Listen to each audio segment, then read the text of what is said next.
The massive exploration vessel Starseeker drifted slowly through the outer edges of the solar system. Its sleek, silver hull gleamed under the distant sunlight as it passed by Pluto's orbit. Inside the ship's main observation deck, Captain James Reed stood with his hands clasped behind his back, his eyes fixed on the holographic display before him. "Captain, you need to see this," called Dr. Val from the research bay. The tall, blue-skinned alien archaeologist waved one of his 4 arms excitedly. In another hand, he held an ancient data crystal they had discovered floating in the Kuiper Belt. Reed walked over, his magnetic boots making soft clicking sounds against the metal floor. "What did you find, old friend?" Dr. Val's large eyes blinked rapidly, a sign of excitement in his species. "It's another warning marker, James. The 5th one we found in this system. But this one is different. It's older than the others, much older." The captain leaned over the analysis table where the crystal's contents were being projected.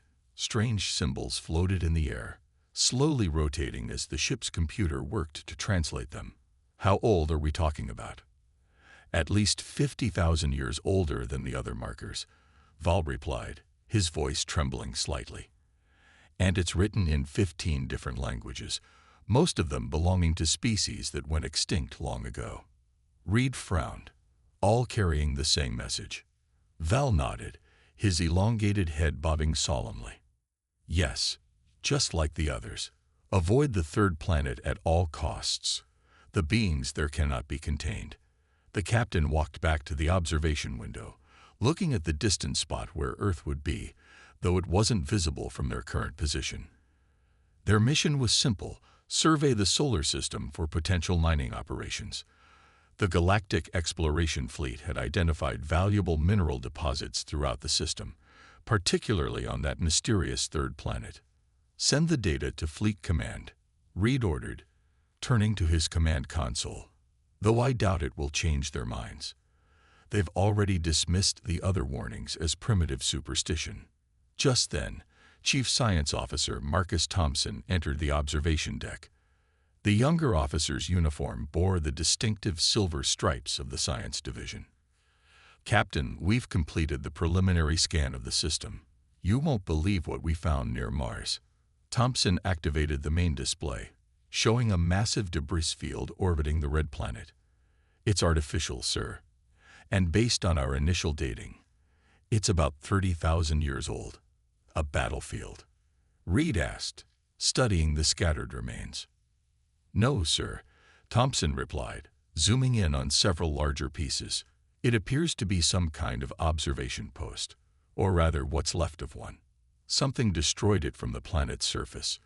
The attack patterns suggest weapons that shouldn't have existed in that time period." Dr. Val moved closer to the display, all 4 of his hands working different control panels as he analyzed the data. "This matches some of the older reports in our archives. There are stories, mostly considered legends, about a species that could replicate and improve upon any technology they encountered. The stories claim they advanced so quickly that they became impossible to predict or control." Reed was about to respond when his communication panel lit up. The stern face of Admiral Thex appeared on the screen. "Captain Reed, your latest report has been reviewed. The mission will proceed as planned. These primitive warning markers are clearly the product of superstitious civilizations that failed to properly subjugate a pre-spaceflight species. The mining value of Earth is too great to ignore." "But Admiral," Reed started to protest, "the consistency of these warnings across different eras is irrelevant," the Admiral cut him off. "The humans haven't even achieved unified planetary governance. Their technology is centuries behind ours. The fleet will arrive in 72 hours. Prepare your ship for the advance team. Thex out." As the communication ended, Reed exchanged worried looks with Dr. Val. The archaeologist clutched the ancient data crystal tightly. "What if they're right, James?" Val whispered. "What if all these warnings, spanning thousands of years and multiple civilizations, what if they were trying to protect us, not them?" Reed had no answer as he stared at the distant stars, wondering if they were about to make a terrible mistake. The fleet of 30 ships moved through space like silent predators. Their dark hulls absorbed light rather than reflecting it, making them nearly invisible against the backdrop of stars. The Star Seeker took its position at the front of the formation as they passed Jupiter's orbit. Marcus Thompson stood at his science station, frowning at the readings on his screen. Something wasn't right. The numbers kept shifting in ways they shouldn't. "Captain Reed," he called out, "I'm seeing some strange energy patterns." Reed walked over to Thompson's station. "Define strange." "Well, sir, it's like—" Thompson paused, trying to find the right words. "It's like our instruments can't quite agree on what they're seeing. One moment Earth appears to be a typical pre-space civilization. The next moment we detect energy spikes that shouldn't be possible at their development level." Dr. Val, who had barely left the bridge since they began their approach, moved to join them. "The ship's AI is also reporting calculation errors, small ones, but they're adding up." Reed rubbed his chin thoughtfully. This was unprecedented. The fleet's AI systems were the most advanced in known space. They didn't make errors. Ever. "Show me," he ordered. Thompson brought up a display showing Earth's power grid. At first glance, it looked primitive, mostly burning fossil fuels with some nuclear and renewable sources. But every few minutes, weird spikes appeared in the data, power outputs that made no sense, and they seemed to be growing more frequent as the fleet got closer. "Sir," one of the bridge officers called out, "Admiral Thex is hailing all ships." The Admiral's face appeared on the main screen, looking as confident as ever. "We are approaching optimal invasion positions. All ships prepare for stealth deployment. Remember, this is a primitive world. They won't even know we're here until we want them to." Just then, every screen on the bridge flickered. For a split second, all the text displayed in reverse. "What was that?" Reed demanded. Thompson's fingers flew over his console. "Unknown, sir. It's affecting all ships in the fleet. Our systems are acting strange, like they're being observed and adjusting themselves." Dr. Val pulled out one of his data tablets. "Captain, I've finished translating another section of the warning crystal. Listen to this. They see what others cannot. They understand what others will not. Their perception defies conventional limits."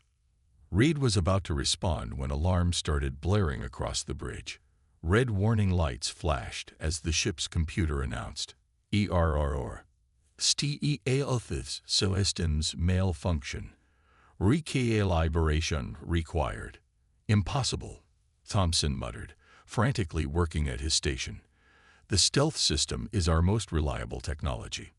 It's never failed in the history of the fleet." On the main screen, they could see other ships in the fleet flickering into visibility as their stealth systems failed one by one. And on the planet below, something was happening. "Sir," Thompson called out, his voice tense, "I'm detecting increased activity from Earth's military installations. Their radar systems, they're tracking us." "That's not possible." Admiral Thex's voice boomed over the communication system. "Their radar technology is centuries behind ours. They can't possibly see through our stealth systems, working or not." But the evidence was clear on their screens. Not only were Earth's military forces tracking them, but they were also coordinating a response. Fighters were being scrambled. Missile systems were coming online. And strangest of all, new energy signatures were appearing all over the planet. Signatures that hadn't been there minutes ago. "Captain," Dr. Val said quietly, holding up his tablet, "there's more to the warning. It says, 'Do not mistake their apparent primitive state for weakness. It is not that they cannot advance. It is that they choose when to reveal their true capabilities.'" Reed looked at the growing activity on Earth with new understanding and a hint of fear. The warnings hadn't been exaggerating. They had been trying to tell them something crucial about humanity, something they were about to learn the hard way. "All ships." Admiral Thex's voice had lost some of its confidence. "Maintain positions. Prepare for possible hostile engagement." But Reed had a sinking feeling that they were already too late. They hadn't just ignored the warnings. They had completely misunderstood them. Admiral Thex's face had turned a pale shade of gray, as he watched Earth's response unfold on his command screen. This is impossible.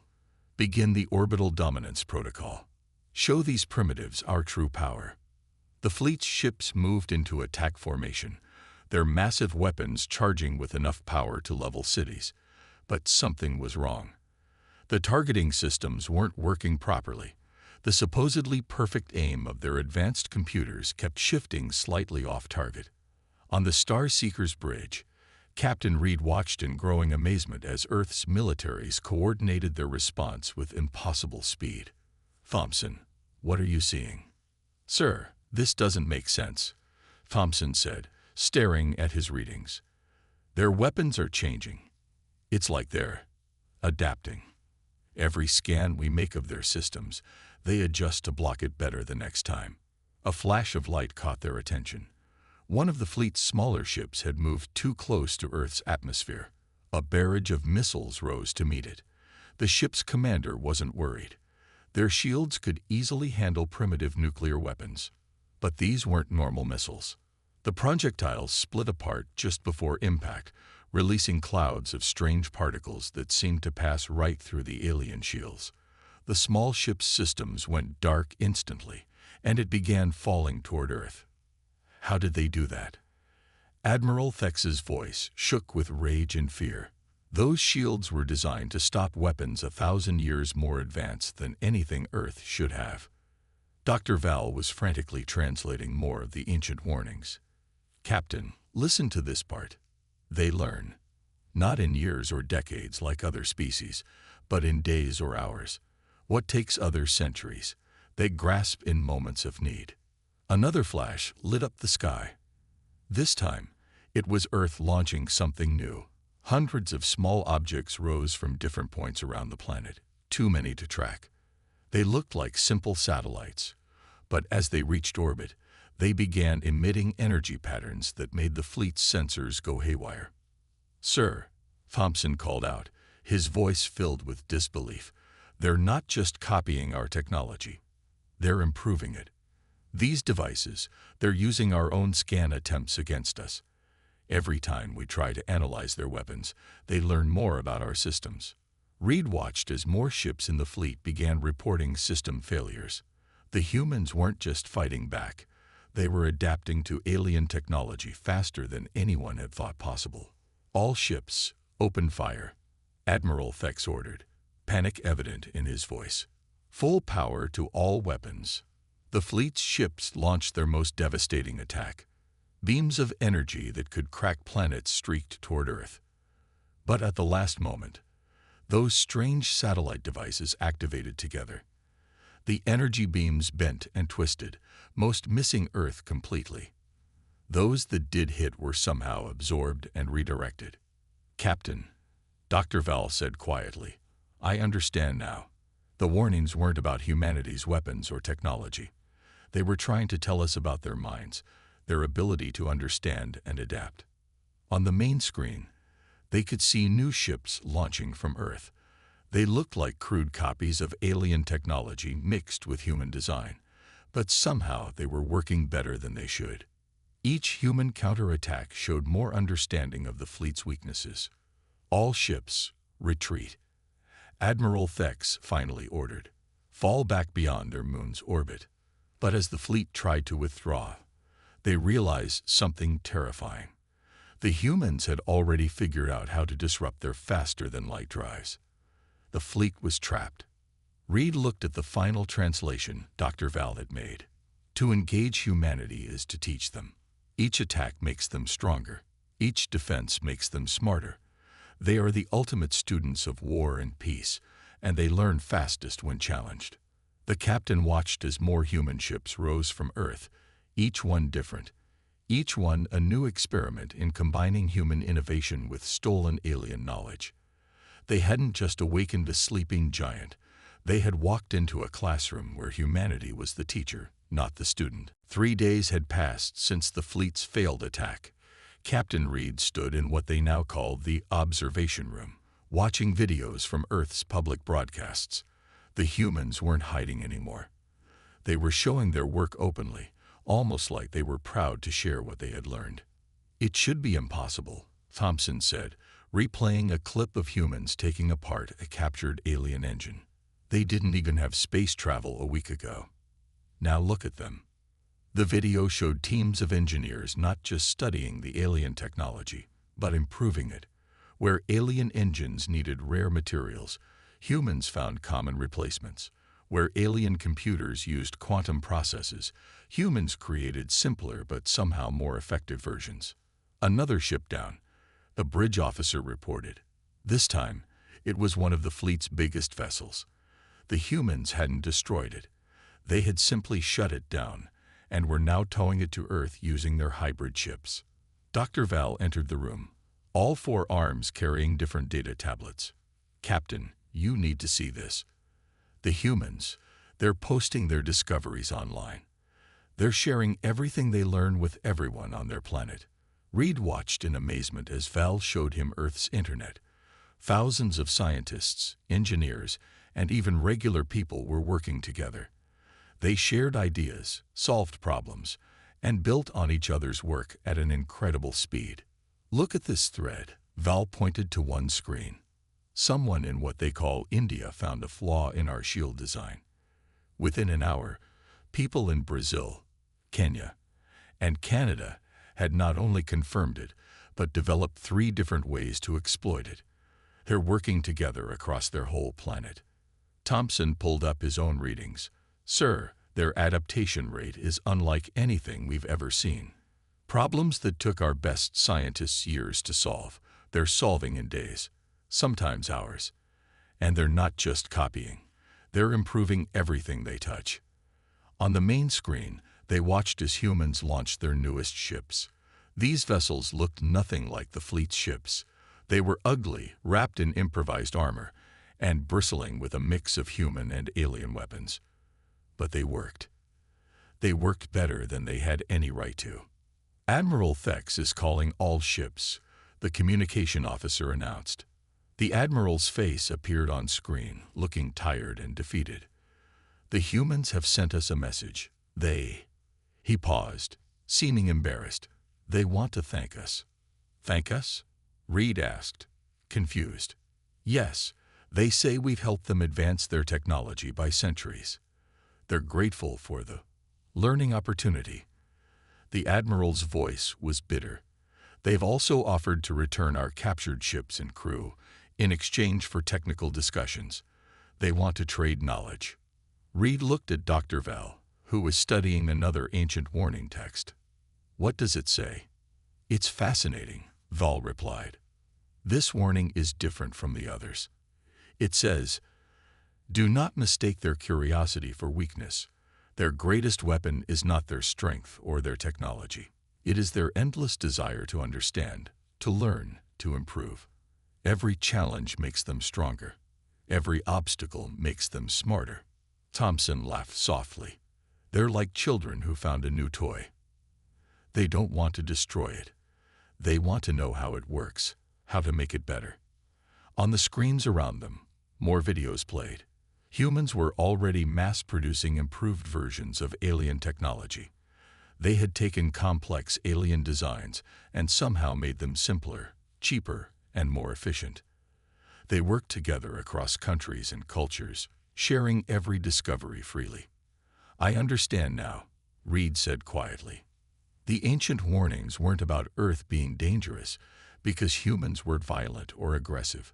They were warning us that humans would learn from us, adapt, and surpass us, and we just gave them everything they needed to do exactly that. The fleet hung motionless in space, watching as Earth transformed itself. They had come to conquer a primitive world. Instead, they had become teachers to a species that learned faster than anyone had thought possible. "Incoming transmission from Earth," the communication officer announced on the Star Seeker's bridge. "They're broadcasting on all frequencies, in every known language of the fleet."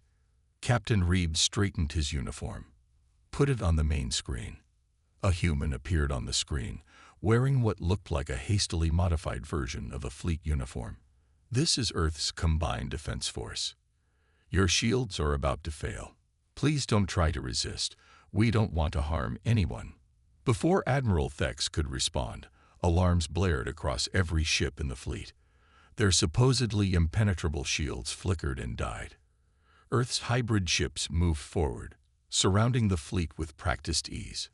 "How?" Thex demanded, his face pale on the command screen. "Those shields were designed to withstand any known weapon in the galaxy." "That's exactly the problem," Thompson said, studying his readings. "They didn't use any known weapons." "Look at this, Captain." Reed moved to Thompson's station. The screen showed the humans' attack in detail. They had combined Earth's simple radio waves with alien energy patterns in a way that created completely new forms of energy. The shields hadn't failed. They had simply been turned off by a type of wave they weren't designed to stop. "Sir," Dr. Val called out, "you need to see what they're doing with our captured ships." The main screen split to show different views of Earth. The humans had taken the fleet's fallen ships to various locations around their planet. But instead of trying to keep them secret, they had turned them into public research stations. People from all over the world were working together, taking the ships apart, studying them, and building new things. "They're not just copying our technology anymore," Thompson said with a mix of fear and admiration. "They're completely reinventing it. Look at these energy readings. They're achieving the same results as our best ships, but with materials you could find in any Earth mine." A series of small ships approached the fleet. They looked nothing like traditional spacecraft. Some used what appeared to be modified car engines combined with alien power sources. Others had hulls made from Earth metals, but reinforced with energy fields that shouldn't have been possible with their level of technology. "Another message from Earth," the communication officer reported. This time, a different human appeared on screen. "We've finished analyzing your weapon systems," they said calmly. "We can disable them all remotely now. Please understand, we don't want to fight, but we will defend ourselves if necessary." As if to prove their point, every weapon in the fleet suddenly powered down, not through violence or force, but through a simple signal that somehow bypassed all their security. "Dr. Val," Reed called out, "any insights from those ancient warnings?" Val held up his tablet. "Yes, Captain. I found another passage. Their greatest strength lies not in their weapons, but in their boundless creativity. They see solutions where others see only problems. They find paths where others see only walls." Thompson's console beeped with new data. "Captain, you're not going to believe this. The humans, they're broadcasting their defense plans openly. They're showing exactly how they defeated our shields and weapons. It's like they want everyone to know." "Of course they do," Reed said, finally understanding. "They're not afraid of sharing the knowledge because they know they'll come up with something new tomorrow. Every solution they find just leads them to more questions, more innovations." Admiral Thex's voice came over the command channel, sounding defeated. "All ships stand down. I repeat, all ships stand down. We surrender to Earth." The human ships moved closer, not to attack, but to help. They were already sending teams to repair the damage from earlier fights. They weren't acting like conquerors. They were acting like eager students who had just found new teachers. "We never stood a chance," Reed said quietly. "Not because they were stronger or more advanced, but because they could learn and adapt faster than we could fight." The ancient warnings weren't about their weapons at all. They were warning us about human ingenuity itself. A week after the surrender, Captain Reed found himself in an unusual meeting. Instead of a military command center, he sat in what humans called a coffee shop in a city called London. Across from him sat two human scientists and Dr. Val, all drinking hot beverages. "So let me get this straight," one of the scientists, Bill, said while looking at the ancient warning crystal. "Other aliens were actually afraid of us learning too quickly, and they left these warnings everywhere." Dr. Val nodded, holding his own cup with two hands while his other two hands worked on a tablet. "Exactly, but we didn't understand. We thought they were warnings about your weapons or aggression. We were completely wrong." The second scientist, Mary, laughed. "And now you know why. Did you see what the university students in Brazil did with your engine design? They rebuilt it using old car parts, and it works even better now. Reed sipped his coffee, still amazed by how quickly things had changed. All around the city, he could see signs of human adaptation. Flying cars built with alien tech mixed with regular traffic. People carried phones that now worked with fleet communication systems. Even the coffee shop had a gravity adjuster installed, letting visitors experience different planets' gravity levels for fun. "Captain," Thompson called, walking into the shop. "You need to see this. The humans just found all the other warning markers in the solar system. They're finding it hilarious."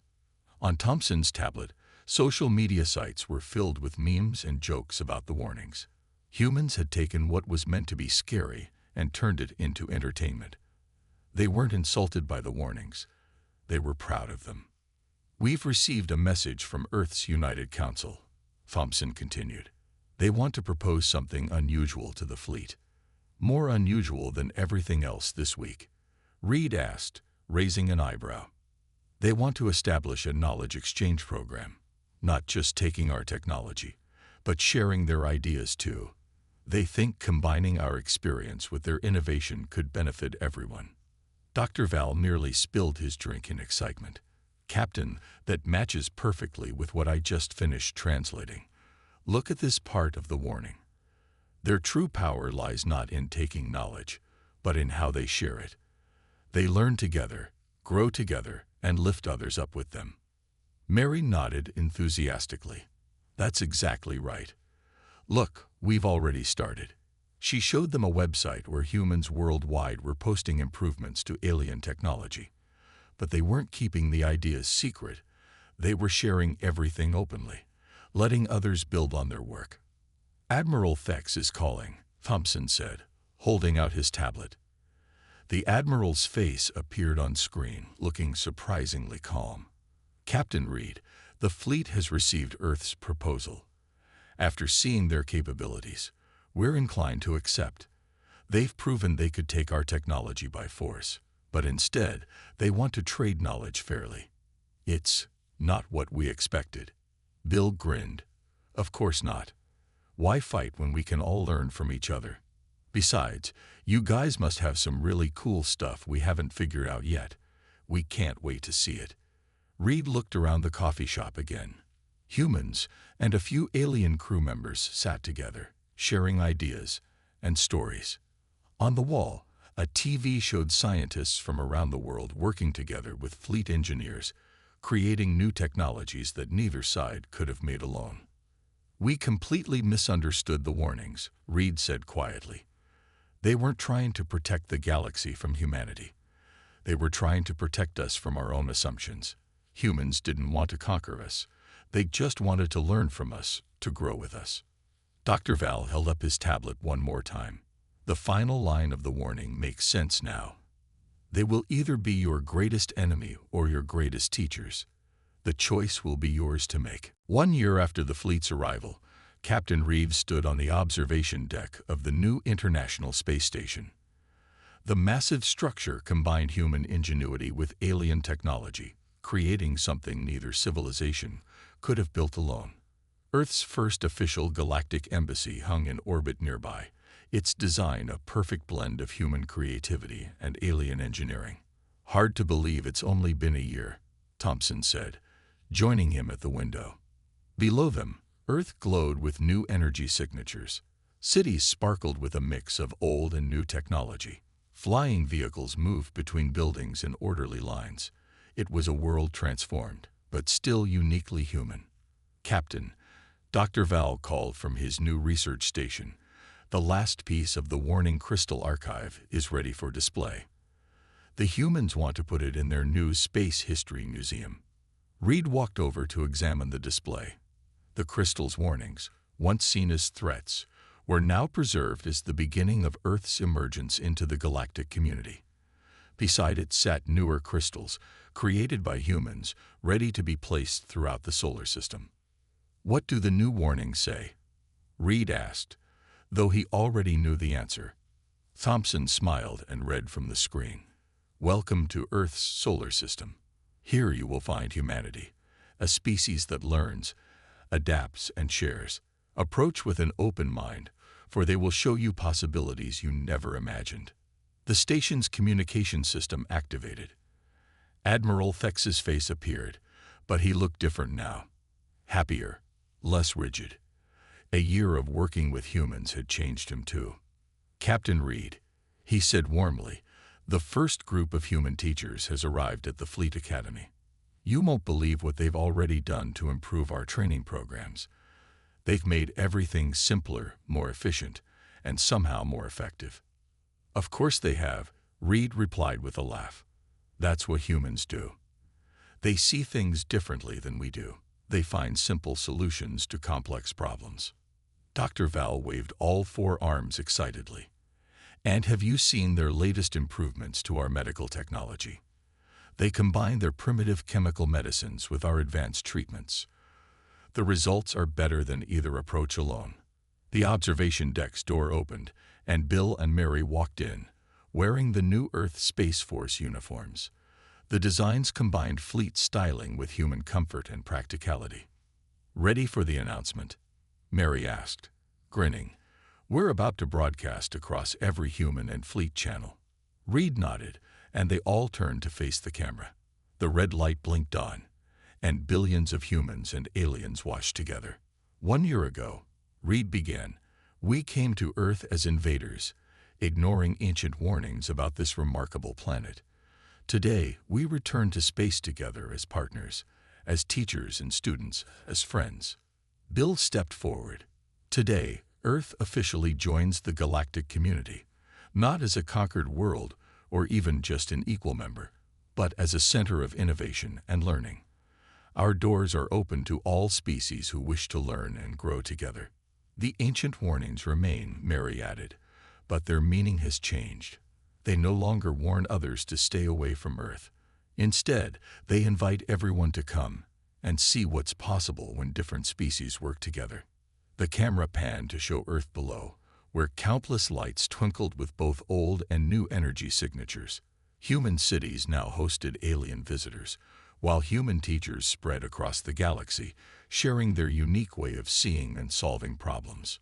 Remember, Dr. Val said, reading from the last warning crystal, humanity's greatest strength was never their weapons or technology. It was their ability to learn, adapt, and share knowledge freely. They taught us that true power comes not from keeping secrets, but from growing together. As the broadcast ended, Reed looked out at Earth once more. The planet had changed, but its people remained the same, curious, creative, and always ready to learn something new. The ancient warnings hadn't failed, they had simply been misunderstood. They weren't warnings of danger, but previews of possibility. So, Thompson said with a smile, what do you think we'll learn tomorrow?